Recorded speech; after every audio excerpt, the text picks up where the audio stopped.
You're tuned in to Beyond the Known. There are stories carved in stone, whispered in myth, and encoded in ancient texts, stories of a time when the sun failed. Not dimmed, not eclipsed, but halted. Civilizations on opposite sides of the world wrote of days that turned to night without warning, of stars appearing at noon. Of the sun rising in the west or refusing to set, priests fell to their knees, astronomers scratched out new calendars. The sky was no longer a thing to trust. What could make the very engine of life stutter? A celestial event, a planetary disturbance. Or something we've forgotten. Tonight, we unravel the mystery of what might be the most terrifying cosmic anomaly ever recorded. A day the sun went out and the world held its breath. Okay, let's truly unpack this. Our journey tonight starts deep, deep in antiquity, where we uncover this truly global mystery. Yeah, and it isn't just a few scattered stories here and there. No, not at all. Our research shows it's a recurring theme, almost a chilling echo found across ancient civilizations that were, worlds apart. And the theme is the sun failing. Exactly. And we're not talking about a subtle dimming, like maybe some high-altitude dust, or even the kind of eclipse they might have expected. Right. The accounts, they speak of something much more profound, a genuine halt, or a serious alteration of its path across the sky. It's described in so many different ways, isn't it? From fragile Egyptian papyri to intricate Mayan codices, even preserved in ancient oral traditions passed down for generations. And that's what's truly compelling here. The sheer consistency. You've got these accounts from cultures that, as far as we know, had absolutely no contact with each other. It forces you to ask the question, doesn't it? It really does. Could all these widespread, diverse descriptions, could they actually be fragments?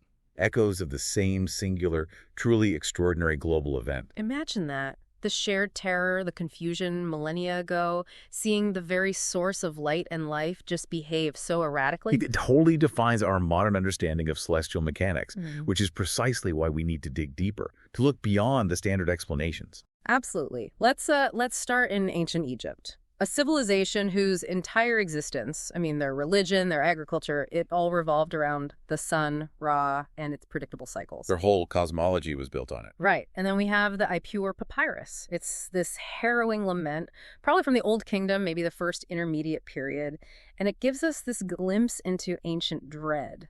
There's that one line. That chilling line, the sun is veiled and does not shine, just like that. Now, you have to understand, this isn't likely just describing a normal solar eclipse. The Egyptians, they were sophisticated astronomers for their time. They understood eclipses, even predicted some. Yeah, they knew the rhythm of the sky. But the phrasing here, veiled, it implies something more profound, maybe prolonged. A deep, unsettling darkness, perhaps. A dramatic reduction in light that would be utterly terrifying for a culture so reliant on Ra. And if you connect this, like you said, to the broader context, the Ipuwer papyrus is often linked to a period of intense chaos, societal collapse in Egypt. The first intermediate period, yeah. So a celestial event of this magnitude, the sun veiled for an extended time, it wouldn't just be a curiosity. It would be interpreted as cosmic disorder mirroring earthly turmoil. A direct sign from the gods, or maybe the gods abandoning them. Precisely. Our research emphasizes how ancient Egyptians viewed even predictable solar events, like eclipses, with real awe and apprehension. They were deeply intertwined with their religious beliefs. So imagine something unpredictable. A total prolonged veiling, not just the moon passing by for a few minutes, that would shatter their cosmic understanding. It's an assault on Ma'at, on order itself. It would undermine their entire religious and political framework. Okay, so from the Nile, let's jump across the ancient world. We go to Hebrew tradition, specifically the biblical book of Joshua. Ah, yes, the famous battle narrative. Where it describes a battle, and the text says, the sun stood still for about a whole day. Traditionally, of course, that's interpreted as a divine miracle, God intervening directly into human affairs. Right. But if we're looking, beyond the known, we have to ask, what if this was, at its core, a documented observation, an attempt to describe an extreme solar anomaly they just couldn't explain? What if the miracle was their interpretation of something utterly baffling that they actually witnessed? That's the core of it, isn't it? It forces us to consider, okay, observationally, what would it take for the sun to appear to halt in the sky for that long? It fundamentally challenges our understanding of orbital mechanics, Earth's rotation. Yeah. It's supposed to be constant, reliable. So if we take this as a genuinely observed event, strip away the later theological interpretation for a moment, what does it point to? It points to a phenomenon that is absolutely unprecedented in modern astronomical records. It just doesn't happen in our experience. But it speaks volumes about ancient observers, maybe. I think so. It's a powerful testament, perhaps, to the idea that ancient peoples were incredibly keen observers of the heavens, even if their framework for explaining what they saw was vastly different from ours. They documented something real, something that shattered their everyday experience. And the accounts just keep getting stranger. Let's turn to ancient China. We look at records like the Bamboo Annals. Ah, the Bamboo Annals. Very old, very terse records. And they contain this stark, simple report. Stars visible in daylight. Just stop and think about that for a second. Let that sink in. Seeing stars, plural, clearly in the middle of the day. Scientifically, that's basically impossible without a dramatic, almost total disruption of sunlight. It's not just dimming. It suggests a near-total obscuration of the sun. And what's so striking is how different that is from known phenomena, right? Exactly. During a total solar eclipse, maybe, just maybe, for a few brief minutes, you might glimpse Venus, or perhaps Sirius if it's perfectly positioned, the very brightest objects. But this account... The Chinese account seems to imply a widespread, profound darkening, enough to make multiple stars clearly visible. That suggests a pervasive obscuration far, far beyond a typical eclipse. It points to a truly extreme event. It's also interesting that the Chinese, much like, say, the Vikings, had traditions of making loud noises during eclipses, banging drums, shouting. Right, trying to scare away whatever was eating the sun. It wasn't just superstition in a vacuum. It reflected this deep-seated fear, this belief that they had to actively ward off celestial disruptions. So imagine an event that makes stars pop out at noon. That primal fear would just explode, wouldn't it? Absolute societal panic. Total chaos, you'd imagine. Okay, now let's head over to the Americas. The Mayan codices. These incredible, complex texts. Masters astronomers, the Maya. Absolutely. And their codices speak of the sun halting or behaving oddly for days, plural. Days. This is hugely significant because, as you said, the Mayan civilization was renowned for its almost unparalleled celestial awareness, their astronomical precision, their calendars, arguably the most advanced in the ancient world. So the fact that they documented anomalies like this, it carries immense weight. They weren't casual sky gazers, they were meticulous record keepers. Precisely. A civilization with calendars that track cycles over vast stretches of time, with a cosmic understanding woven into their very society. They would be acutely sensitive to any deviation from the sun's expected behavior. So when they say behaving oddly... That could encompass a whole range of highly unusual things. Erratic movements, maybe.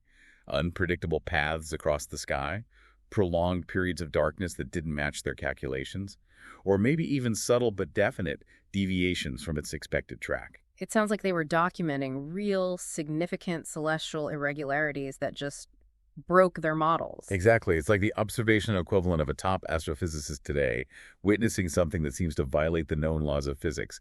They knew the sky intimately, and something they saw didn't fit. And then maybe the most mind-bending account of all comes via Herodotus, the Greek historian. Herodotus relaying stories from Egypt. He recounted Egyptian priests claiming that the sun had, at some point in their deep past, actually risen in the west. Okay, now we're really challenging fundamental physics. Right. This isn't just dimming or standing still. This implied something truly radical, a fundamental change in Earth's rotation, or at least the perceived path of the sun. It would shatter the very order of the cosmos as they understood it. I mean, can you imagine? The ultimate constant, the daily cycle of the sun, suddenly reversing. It's almost unthinkable. It demolishes existing worldviews, astronomical understanding, everything. It's an observation that would completely overturn foundational beliefs about how the universe works. For ancient societies where everything, agriculture, life cycles, spiritual systems, was tied to the predictable sun, this would be an unimaginable horror. A sign of utter cosmic chaos. Maybe divine anger, or the end of the world cycle. It forces us to seriously consider the possibility of a truly cataclysmic event, perhaps a celestial near-miss or impact, that physically altered the apparent mechanics of their sky, something that left an indelible scar on collective memory. And this dread, this fear, it echoes even in biblical prophecy. You're thinking of Amos. Yeah, the book of Amos, chapter 8, verse 9. It chillingly states, "I will cause the sun to go down at noon."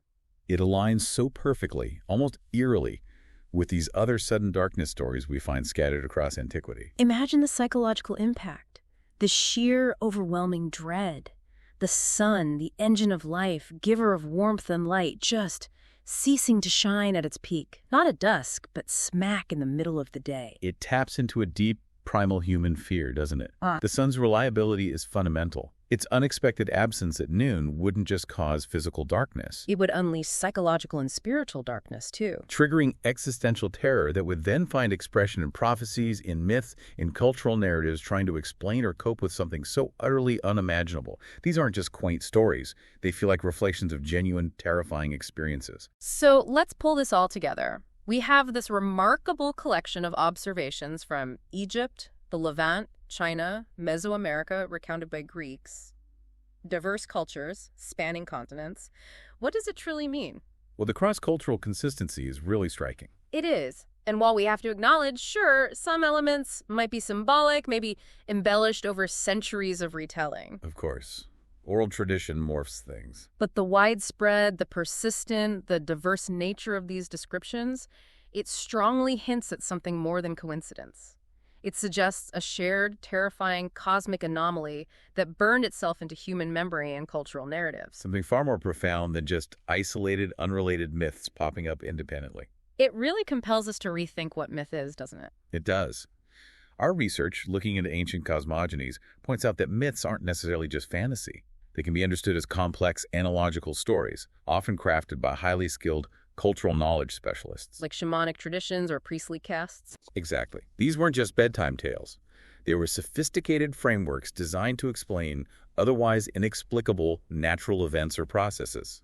Especially, the research notes, unusual or striking events that profoundly impacted their world.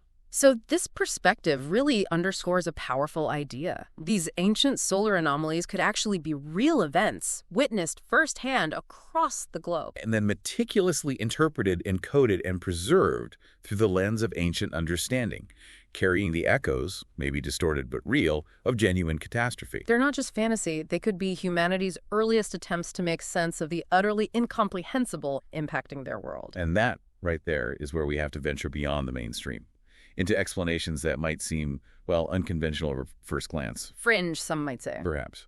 But they offer genuinely compelling possibilities for what these ancient observations might actually describe. If these accounts are more than myth, if they reflect observed phenomena. Then what are the potential explanations that mainstream science, maybe operating within its established comfort zone, might overlook? We have to remember, ancient peoples lived through these events. They experienced them.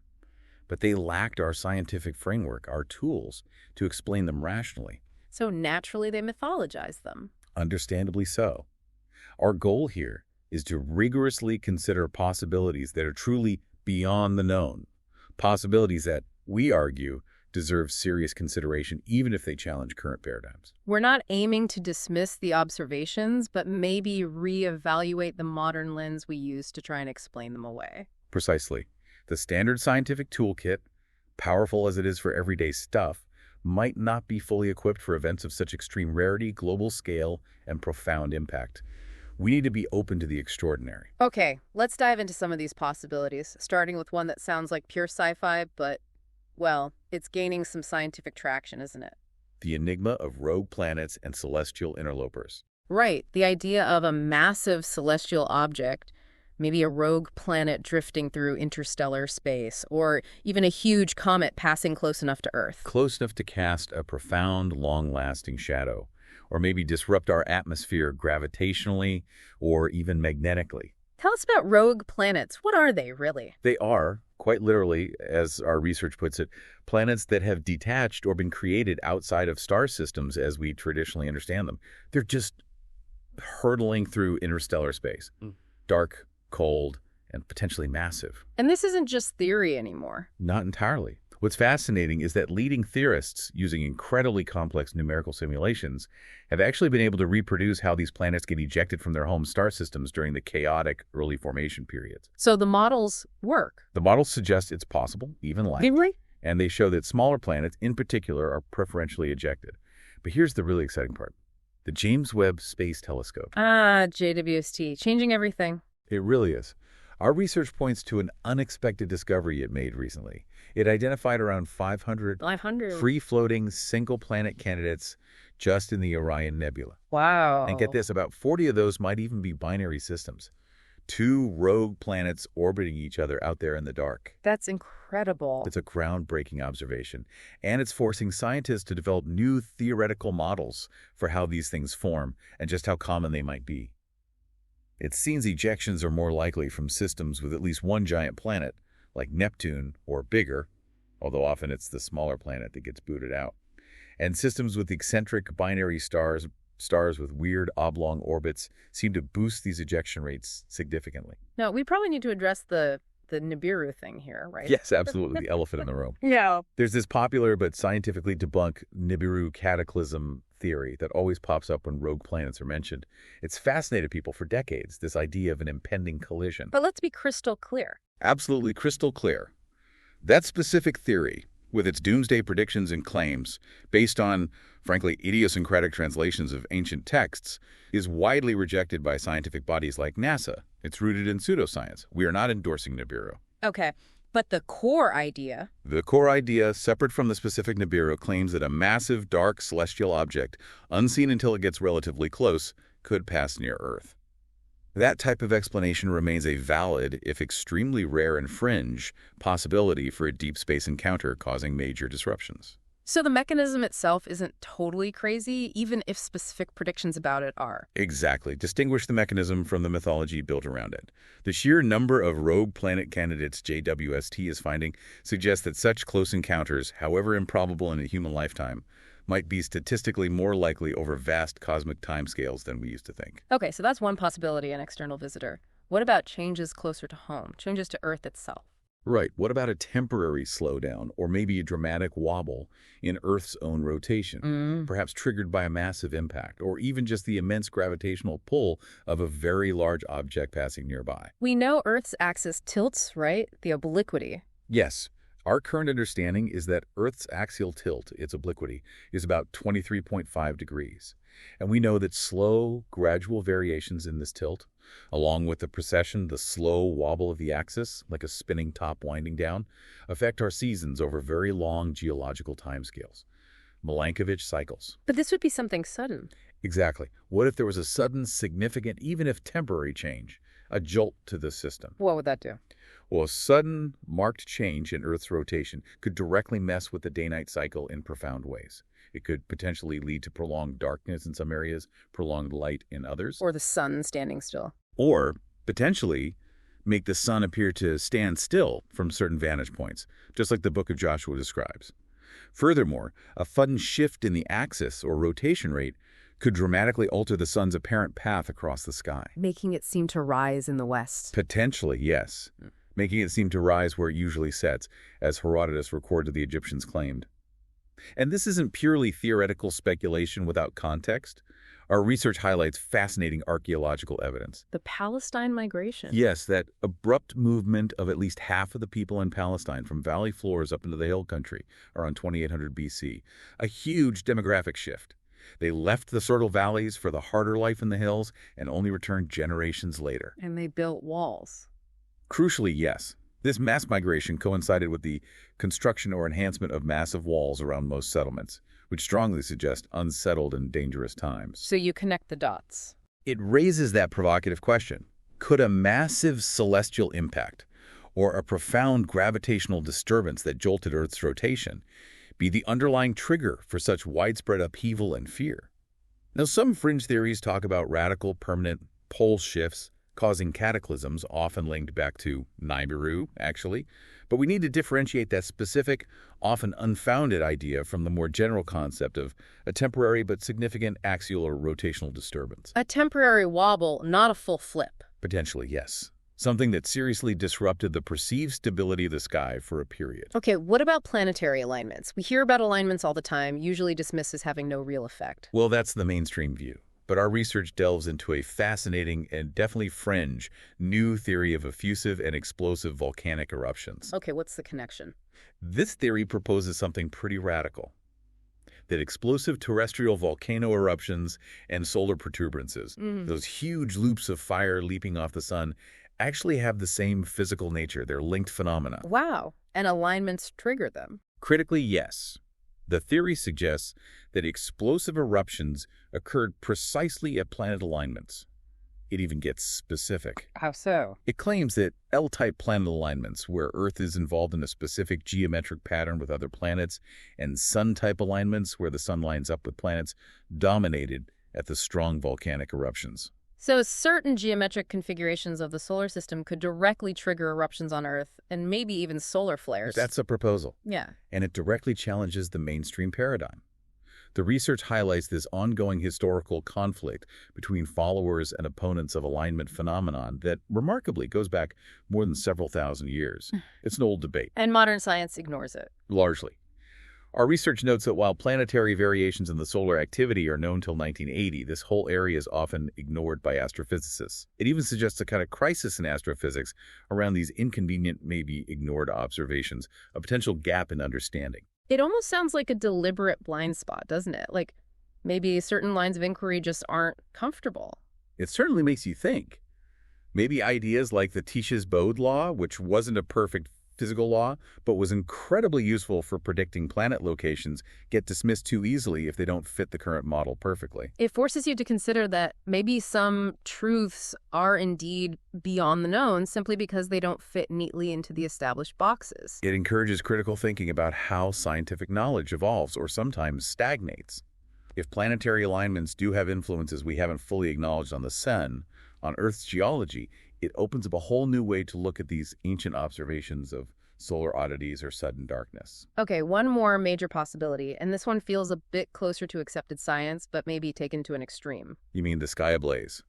Massive volcanic eruptions or meteor impacts filling the atmosphere with dust. Exactly. Things that happen on Earth but have devastating global effects that could mimic a cosmic event. This is definitely a powerful contender, and it's strongly supported by geological and historical records. We've already mentioned Tambora in 1815 causing the year without a summer. Right, documented effects. And our research cites that 2900 BCE volcanic event in Denmark, spewing large amounts of sulfur into the atmosphere, forming a sunlight-blocking haze. Leading to cooling, crop failure. Exactly. Temperatures fell, significantly reduced sunlight, causing crop failure. Effects comparable to the 43 BCE eruption that triggered agricultural collapse and famine across the Mediterranean. These are real, documented climate disasters linked to volcanism. And impacts. Impacts, too. The discovery of the Mohuika Oceanic Impact Crater, dated around AD 1450 off New Zealand, is associated with massive tsunami deposits, and strongly linked by some researchers to the onset of the Little Ice Age. It was part of a broader Pacific-wide climatic event around that time. That doesn't have to be a direct hit, right? No. Our research also discusses airbursts, comets, or meteors exploding high in the atmosphere, like Tunguska, and the potential for large-scale mass fires following impacts. Both mechanisms inject enormous amounts of dust, soot, and aerosols high into the atmosphere. So these earthly events could absolutely create the conditions described in ancient texts. They certainly could. The sun is veiled, stars visible at noon. Massive volcanic winters or impact-induced atmospheric blocking could definitely produce those effects. So wrapping up this section, these fringe possibilities, whether it's rogue planets, Earth wobbles, planetary alignments affecting the sun, or massive terrestrial events like volcanism or impacts. While they definitely challenge established thinking, they offer incredibly compelling ways to potentially explain the extraordinary phenomena reported in these ancient texts from around the world. It forces us to consider that maybe, just maybe, our planet and our ancestors endured cosmic or terrestrial events far more dramatic, far more transformative than we usually acknowledge. The scope of what might have happened could be much grander than we think. Okay, so if these celestial anomalies, these potential causes, actually happened, let's shift focus to the effects, the profound, tangible impact on human civilizations. Yeah, the direct question. Did these sky changes cause real, widespread disruptions on the ground?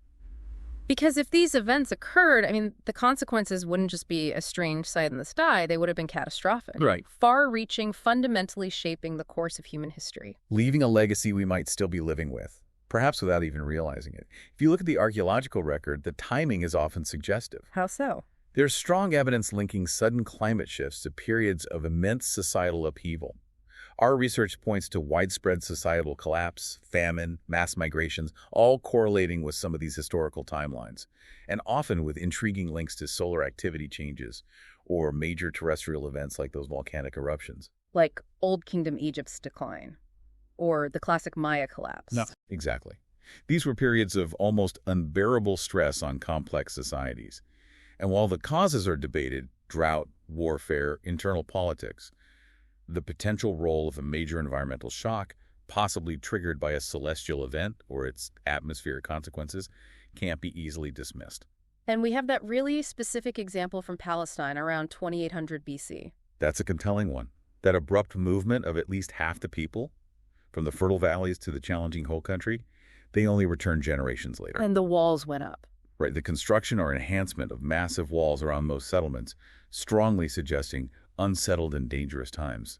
Fear was driving them. And this wasn't just local. No, that's the crucial part. Around that same 2800 BC mark, our research highlights the marked dispersal and migration of 5 major language groups in completely different parts of the world. 5? Wow. Yeah, Bantu in Africa, Indo-Aryan across Eurasia, Uto-Aztecan in North America, Austronesian across the Pacific, Japano-Carib in South America. Huge movements of people radiating outwards around the same broad time frame. Is there a climate link there? What's absolutely fascinating is that this specific period, 2800 BC, correlates precisely with a major climate boundary shift in the Holocene. Yeah. A global shift from generally warmer and drier to cooler and wetter conditions. So you connect those widespread migrations, the societal stress, the wall building, to the potential environmental fallout from these solar anomalies or cosmic events. It makes a powerful, if chilling, kind of sense. Our research puts it bluntly. Climate changes, possibly linked with the sun, may have caused or at least significantly contributed to societal deterioration on a massive scale. Think back to that 2900 BCE eruption in Denmark. Causing devastating crop failure and existential threat to Neolithic farmers, comparable to the 43 BCE eruption leading to agricultural collapse and famine across the Mediterranean. It shows how directly atmospheric dimming, whatever the cause, hits human survival and can trigger these monumental societal shifts across continents. People move when they can't eat. Or when they're terrified by what they see in the sky, perhaps. Right. It wasn't just about physical collapse and migration. These events would have had a profound, lasting impact on culture, on spirituality, on religion. The sheer fear and awe. It had to lead to significant cultural and religious developments. You see the evidence, don't you? The sudden surge in construction of solar temples, the intensification of sun worship in various cultures. It feels like a direct, visceral response to the sun having failed or behaved erratically. Like humanity in its terror was trying to appease or understand or somehow fix the celestial engine that had seemingly betrayed its trust. And we have specific examples, right? Those Neolithic sunstones. Yes, found in Vasagur, Denmark, covered in solar motifs. And they weren't just art. They were apparently sacrificed, intentionally broken and buried, specifically to revive the sun after a volcanic eruption blocked its light. And the site itself. Vasagur is meticulously aligned with the solstices. It underscores its role as a critical center of sun worship, an attempt to restore cosmic order through ritual. And this wasn't just a local Danish thing. Not at all. Look at the Sumerians and Babylonians' deep worship of the sun god Shamash. And they were incredibly early sophisticated astronomers, even developing a kind of heliocentric vision long before Copernicus. It shows that deep connection, observing the heavens, understanding its power, linking it to divinity. Even the pyramids. The astronomical alignments of the Great Pyramids, Cheops, Khafra, they demonstrate this incredible ability to identify Polaris, the North Star, establish precise celestial axes. It shows how these profound celestial phenomena directly influence grand construction, religious practices, all aimed at maintaining cosmic harmony. So these events weren't just blips. They got deeply embedded in the human psyche, fundamentally shaping belief systems. And maybe giving rise to those powerful, enduring apocalyptic myths, stemming perhaps from a primal, maybe even inherited fear of sky events that literally threaten their world. Our research talks about how natural disasters become myths, right? Yes, it details how natural events leading to considerable loss of life, devastating floods, massive fires, huge volcanic eruptions like Plinian events, became part of the sacred cosmogony or creation mythology for that group. And there's a pattern. A recurring pattern. Each cataclysm often leads to a narrative of a new creation of the world and humankind, sequencing these traumatic events within their historical and spiritual understanding of time. Like the Maya myth of the moon fragments. Exactly. The Yucatec Maya myth, describing fragments of the moon fell down upon the earth and started a big fire, a specific, vivid example of a celestial catastrophe encoded in their origin stories. And it echoes elsewhere. Globally. Peruvian, Hindu myths mentioning a conjunction of planets immediately prior to the flood. Hopi traditions, speaking of stars, coming together in a row just before a previous world ended. This widespread pattern of linking unusual celestial movements to cataclysmic ends of worlds, it feels like more than coincidence. It feels like a shared memory, a cosmic trauma. A collective memory, yeah. So what this implies for us today is huge. That these cultural memories, preserved in myth, in ritual, in stone alignments, they might actually encode real cosmic catastrophes, not just symbolic tales. These myths, created by those highly skilled and trained cultural knowledge specialists, use powerful, often supernatural images, but perhaps to explain otherwise inexplicable natural events, especially events that were profoundly unusual or striking and had life-altering impacts. It suggests these ancient accounts are not mere fantasy. They're distorted, maybe, but authentic echoes of real celestial disasters. Disasters that fundamentally shaped how humanity understood the universe and our own precarious place within it. The sky literally changed, perhaps, and humanity irrevocably changed with it, leaving this blueprint in our deepest stories, our oldest structures. It really makes you wonder, doesn't it? What other major historical shifts, collapses, migrations might be linked to unrecognized celestial or geophysical events that we've just dismissed? The more you look, the more it seems our history might be far more dynamic, more punctuated by extreme events than the standard gradualist narrative often allows.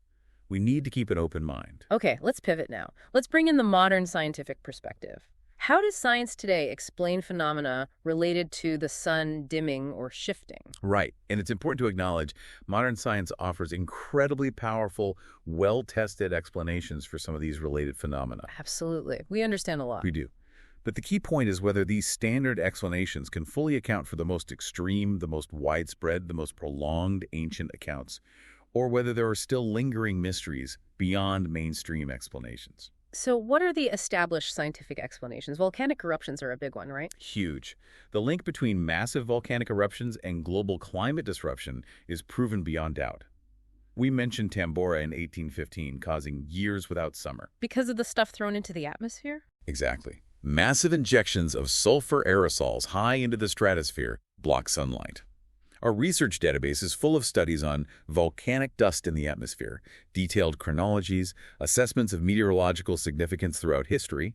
It's clear how ash and gases block sunlight, lower temperatures, reduce solar radiation reaching the surface, like that 2900 BCE Danish event we keep coming back to. And scientists can track past eruptions. Yes, using various methods. Analyzing medieval lunar eclipse observations. The color of the eclipsed moon tells you about atmospheric dust, combined with analyzing ice cores from glaciers and ice sheets.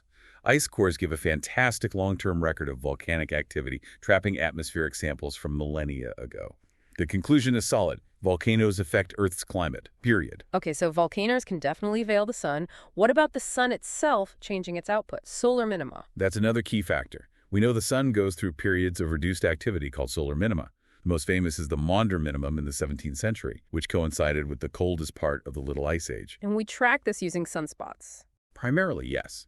Sunspot activity, measured by the Wolf number or Zurich number, has been tracked consistently for about 300 years. Gives us a solid baseline. And interestingly, our research notes that sunspots were actually more frequent since the 1940s than in the previous 1150 years, suggesting we've been in a period of relatively high solar activity until very recently. And what do models predict going forward?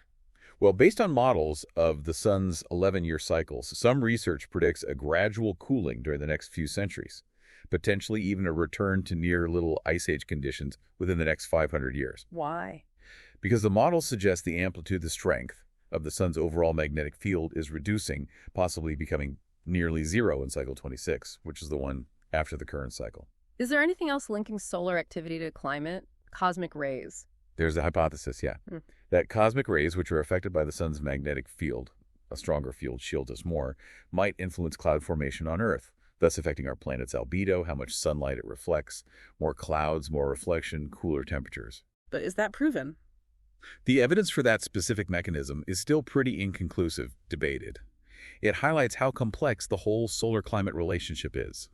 Our research notes that while a strong historical correlation was found between solar cycle length and northern hemisphere temperatures, that sensational agreement with the recent global warming has totally disappeared. when researchers corrected filtering errors in the data analysis. So it's tricky. Science is constantly refining. Absolutely. Shows the challenges. What seems like a clear link one day can turn out to be more nuanced or even spurious after more rigorous analysis. Okay, besides volcanoes, what else can fill the atmosphere with dust? Well, massive meteor impacts, or the kind of large-scale fires that might follow an impact or an airburst event. Like the Mahuka crater evidence suggests. Exactly. Our research looking at tektite fields, glass formed by impacts, and specific craters like Mohuika points to past large-scale atmospheric disruptions. An enormous impact, or an airburst like Tunguska but maybe bigger, or continent-scale wildfires. All could inject enough dust and soot high enough to cause significant prolonged dimming. Simulating that veiled sun. Precisely. Yeah. A terrestrial cause for an apparently celestial dimming effect. And then there are the more straightforward astronomical events. Eclipses, atmospheric effects. Right. We need to acknowledge that well-understood things like rare eclipses, total or annular, do happen. And atmospheric refraction, the bending of light as it passes through different layers of air, can definitely create strange and awe-inspiring sun appearances, especially near the horizon. Mirages, sundogs, distorted shapes. But they don't explain everything. They explain brief, often localized phenomena. They typically don't explain prolonged, profound darkness across vast regions or the really bizarre shifts in the sun's perceived path, like rising in the west or standing still for a day. Those ancient accounts seem to describe something far more extreme. What about long-term Earth changes? Orbital dynamics? Yeah, Earth's own movements play a role in long-term climate and solar observation. The axial tilt and precession, that 23.5-degree tilt and the slow wobble, definitely shift which parts of Earth get more direct sunlight over millennia, driving seasonal changes and ice age cycles. And the shape of the orbit. Variations in the eccentricity of the orbit, how circular or elliptical it is, also change the annually averaged amount of sunlight Earth receives over very long timescales. But these are slow changes. Incredibly slow. These are the Milankovitch cycles, operating over tens and hundreds of thousands of years. They are fundamental to long-term climate change, like ice ages. But they absolutely do not explain sudden dramatic events like the sun going out or standing still within a day or a few days as described in those ancient records. They're the wrong timescale entirely. So pulling the scientific perspective together? Science explains a lot. Volcanic winters, solar minima impacts, atmospheric dust, eclipses, optical illusions, long-term orbital cycles. These are powerful, real phenomena. What? But the unique combination of characteristics in those ancient accounts, the widespread nature, the extremity, stars at noon, sun reversal, the duration, standing still for a day, veiled for days, still presents profound mysteries that seem to extend beyond these standard mainstream explanations. It keeps inviting us, almost compelling us, to look for answers beyond our current comfortable understanding of Earth's history and its place in the cosmos. It absolutely challenges us. It suggests our modern scientific framework, advanced as it is, might still have blind spots, especially when it comes to truly rare, truly cataclysmic, cosmic, or geophysical events. Events that could have reshaped the ancient world in ways we're only just starting to imagine. It urges a certain humility, maybe, and a continued openness to the extraordinary. Imagine, just for a moment, that these scattered ancient records from across the globe aren't just myths, aren't just misinterpretations. Imagine they describe a real, rare, terrifying cosmic catastrophe, a day the sun truly went out, or stood still, or turned back. That's it for this journey beyond the known. If the unknown calls to you, please consider supporting the show. It would truly help us continue exploring these mysteries with you. You can join one of our membership tiers.